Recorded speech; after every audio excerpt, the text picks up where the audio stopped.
Okay, this video shows you how to include the taxes in the flip structure. Now, for renewable projects, there's a special, at least in the U.S. there's a special tax law, and that tax law has something totally unique. Instead of computing a tax loss carry forward, you're allowed to essentially pass those taxes, the negative taxes, on to an investor. And so let's put some tax assumptions. And then let's include those, include the tax effects in the analysis and see what kind of IRR we really need. So let's make the tax rate as a percentage a very high rate. Let's make it 35% plus a state tax rate, which is, so let's put the state tax rate maybe 5% plus 1 minus 5% times 35%. That's an effective tax rate. And then let's put the tax credit, the tax investor would get straight back, or it could be a different investor, it could be anything. I'm going to get a 30% tax credit. Now, this investment that that the tax investor put into the deal, we have to be careful whether that includes the investment tax credit or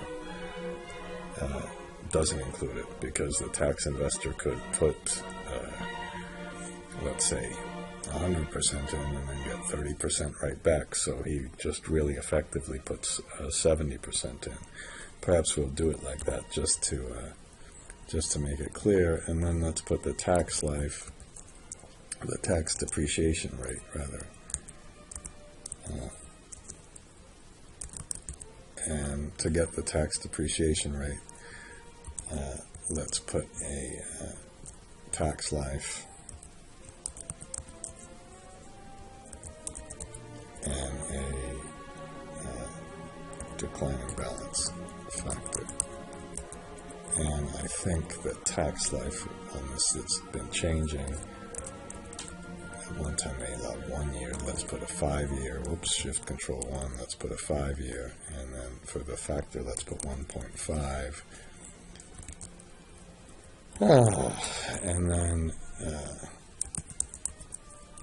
And then we can put our depreciation rate with a lifetime. So we start with, let's start with 0. Alt EIS, enter. Okay, we can go to 6, even though, yes, it could be much more, of course. Equal VDB. You put in at 1 for the cost, 0 for the salvage. Put in the life of the project. Whoops. Control F4. And then put in the start period, which is that's the kind of the life. What happened to my life? And then put in the start, and then put in the end, and then put in the factor. Alright? And we can then go all the way to the end, and let's do something really bad. Just fill that with a 0. We could have used the if error. Ooh, that was so bad. I can't do that. We better put an if error, and then put a 0.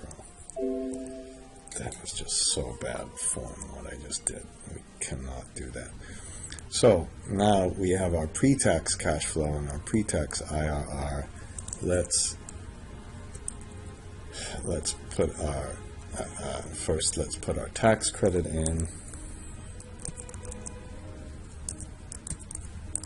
Okay, and the tax credit is going to be the amount we we pay up front for our solar project multiplied by the 30% tax credit. Okay, that's pretty easy. And then let's put our depreciation in. Okay, and the depreciation, I believe, is on the basis of the total amount. So you get the tax credit, you don't only get it, but you also kind of get a depreciation rate on it. So let's put a lookup, and as usual, just click on this one, and then we can click on the entire row. Whoops, what happened there? Click on this row, shift spacebar, click on this row, shift spacebar, and shift control R, and shift control P, and that's our depreciation rate. And then we can take and multiply this by the balance and press the F4 button. Okay, shift control 1, shift control R. So why don't we put our EBIT is the EBIT minus the depreciation, which is a negative. Okay, so our taxes on EBIT, oops, oh no.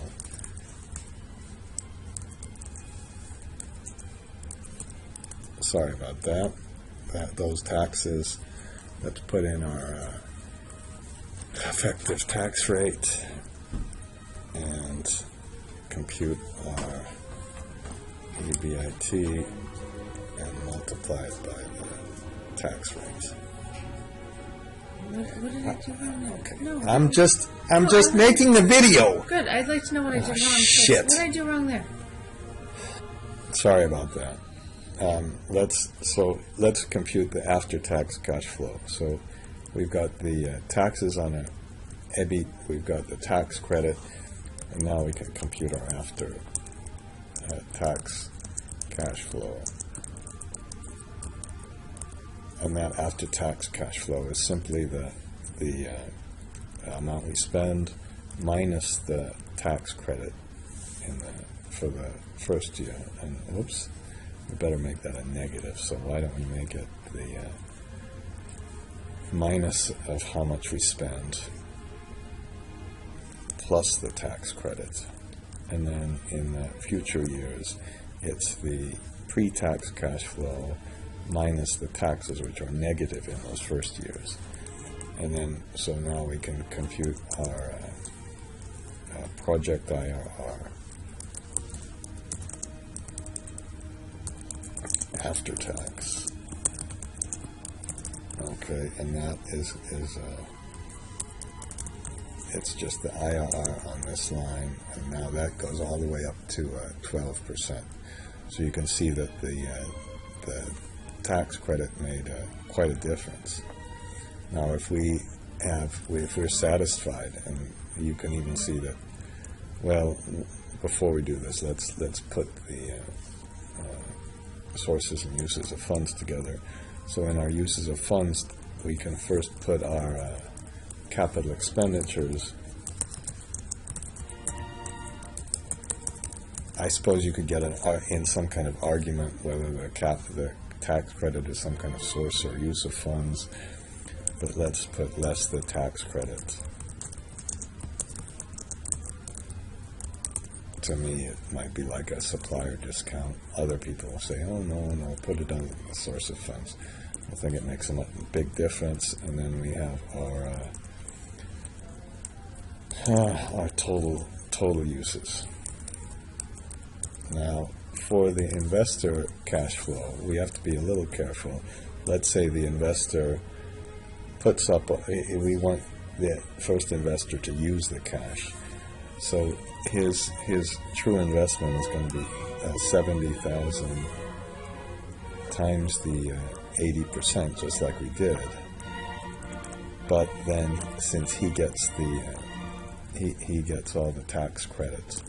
We're going to net that from his investment. I suppose if you had a month-by-month analysis or something, you could do this whole thing on a net basis, and then the total minus the first investor is how much the second investor puts in.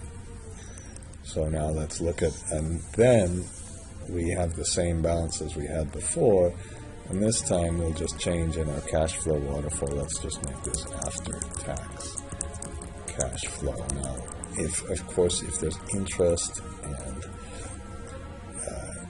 if there's some debt financing, that's going to change all of this somewhat, but for now we'll just focus on the equity side of it. And because the investment was smaller and because of all those tax benefits, basically the tax investor or the senior investor gets paid off in the first year, and now our IRR for our investment goes to 15%. Let's say we're satisfied with taking something like a 7 or 8% in Germany. This is in 2015. They seem to take something like a 5% on the equity. Let's make it 7%. So let's make a goal seek and change this. So let's set the IRR to 7% by changing the PPA price. So now our PPA price gets to a reasonably competitive level of 78. Of course, we didn't put degradation and inflation and everything else. And even now, we can also say that, well, this flip for the IRR is way too high, because if the risk-free rate is 2 or 3%, this is practically really risk-free. It's basically just getting taxes back. So let's say 3.5%. Now, if we make our same goal seek analysis, what did we just use? 7%. Let's do a what if analysis. Goal seek. Let's set this one to 7% again. Should have made a macro on this, perhaps. And let's change the price. Okay, so now we're down to 76. That last adjustment didn't make very much of a difference, but that illustrates a little the effect of the tax effects. We really didn't have to do anything. And remember to make that flip structure, you start with how much the investor puts in, you compute the time value of money, you take away the dividends. In this case, you take away a whole slew of dividends, and on the dividends calculation, remember to put that percentage inside the bracket and not outside the bracket. Okay, it took me ages to work through that. Okay, and there's the good old-fashioned advertising. Oh, I didn't even mean to click on it. Okay, I won't. Oh, okay, I clicked on it, and that's where you can get your courses and all that stuff. Okay, and that's enough for